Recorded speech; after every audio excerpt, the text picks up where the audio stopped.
Hello and welcome once again to my session. Today I am going to talk about that how to motivate the high performers. But before that, let's understand certain things. I want to ask you a question that why do some organizations succeed and others fail? Why it is so difficult for organization to perform at the highest level? Well, the difference is the high performers. They are one category of people who make all the difference.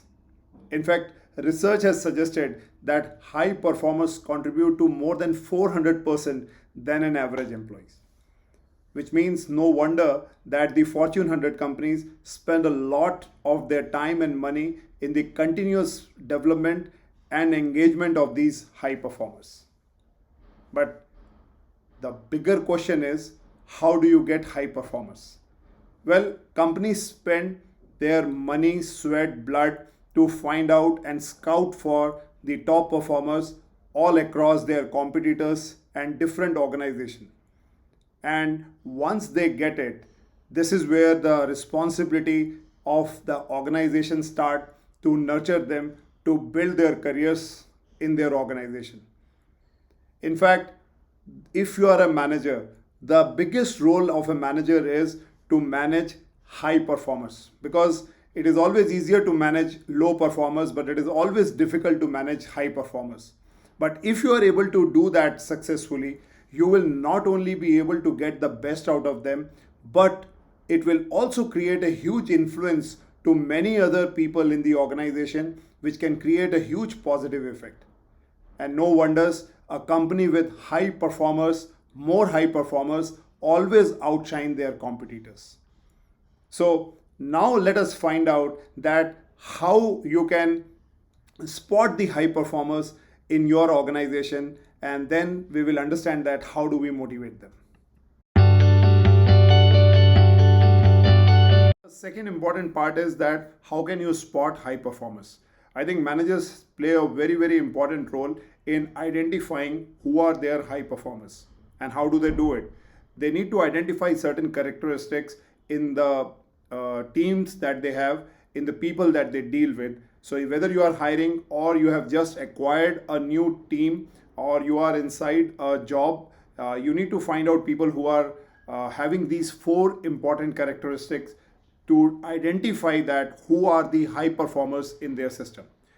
So the number one is, these people, they don't just accomplish their goal, they go more than that, which means that they are not satisfied with their current performance. They are always looking out for opportunities to achieve more.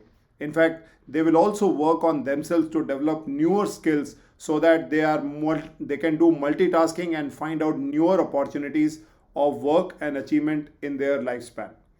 Number two is, they are always looking for feedback, which means that they are always eager that how their manager thinks on the areas of improvement that they can build up, because they are always eager to improve themselves to come out better than a better version of what they are right now.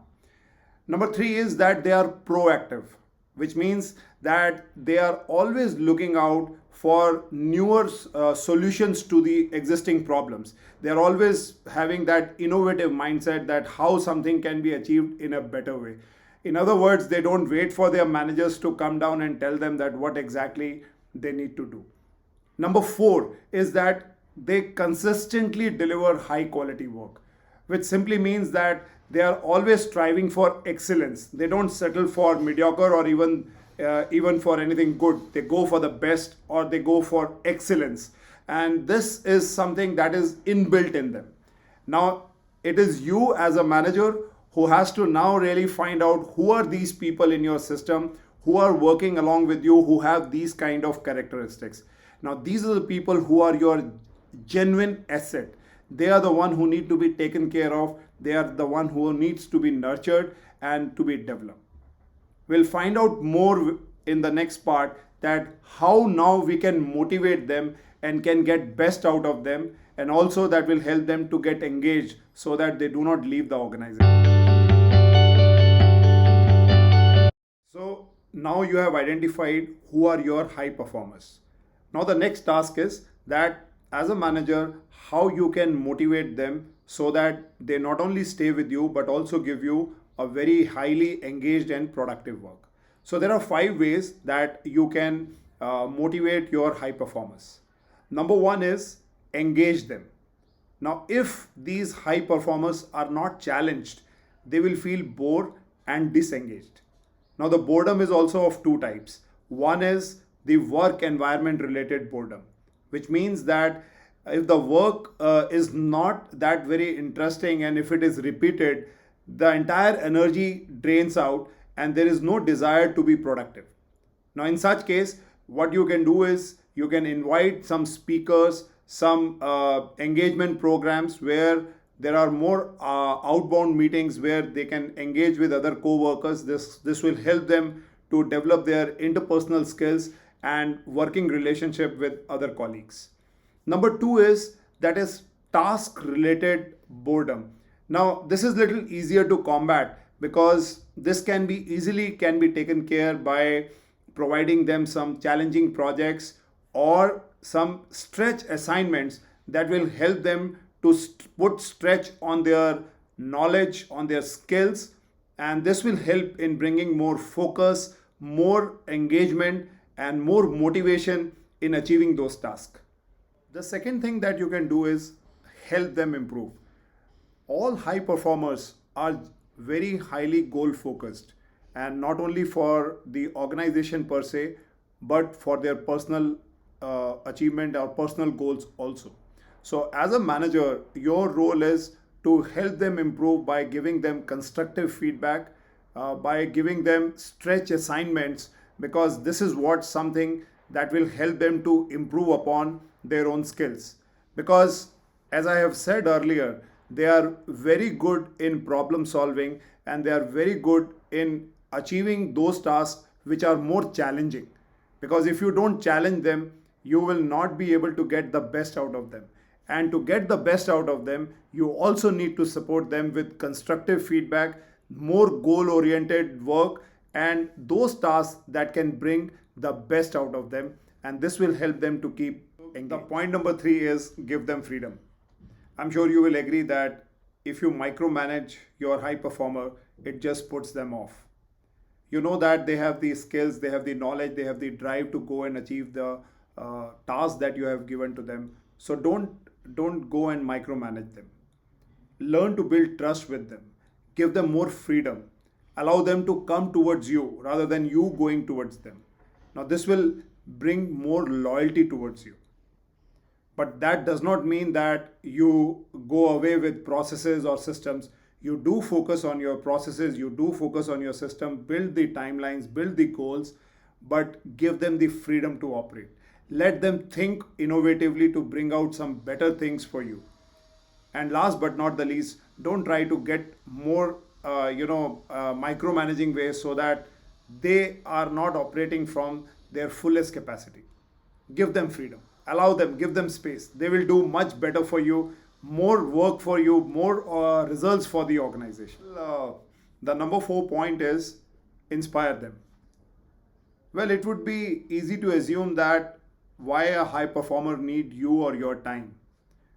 Because on one hand, you are giving them freedom, you are giving them autonomy to do their work in their own way. But it would be irresponsible at your end if you do not give time to them for their development. Because for them to perform and stay motivated, they need a lot of inspiration. And that's your role to do that. Now, how you can do that? Now, there are certain ways that I can suggest that you can help them to inspire them. Number 1, you can give them exposure during team meetings by giving presentations. Number 2, you can have one-to-one meetings with other departments which are with people which are difficult to meet. And number 3 is having one-to-one meetings with the leadership team. And in those meetings, they should be encouraged and asked what help they need so that they can perform better. Because a valued employee is a happy employee, and a happy employee is a productive employee. And that's what you want your high performers to do. And number 5 is involve them. Well, your high performers are actually the brand ambassador of your organization. So while you conduct meetings, some strategic discussions, you need to involve them, because you never know that they will be able to give you a better solution, a better idea towards a particular problem or a particular strategy that you are making. Because if you do this, you are actually showing that high performer that how much you value their opinions, their insights, and their existence in the organization. Well, these are some of the important ways that can help you to motivate and engage your high performers. Because high performers are very highly career oriented. They are not going to stagnate. They are always looking for challenges. They are always looking for managers who are engaging them, who are providing them direction, giving them constructive feedback. And that's what make them stick to that organization. Otherwise, they will leave too soon, because within a month of joining, they realize that whether they are at the right place or they are not at the right place. So if you are a manager and you want to develop your high performers, you need to really keep them motivated and keep them engaged with all the methods that I have shared. Because if your team is full of high performers, it is going to reflect on your success. Your next promotion or your next move is linked to how many high performers you create in your team, so that you make a space for them to move ahead in their career, and you also move faster than you even think of. So having said that, I'm sure this video would have given you a lot of insights about how to manage your high performers, how to identify those high performers, and what impact they create when you have more high performers in an organization. I look forward to see your feedbacks, your comments in the below section, and I want you to subscribe this channel, because I'm going to share some more insights, so that I want to see you as an effective manager in whatever role you are doing right now. Thanks for watching this.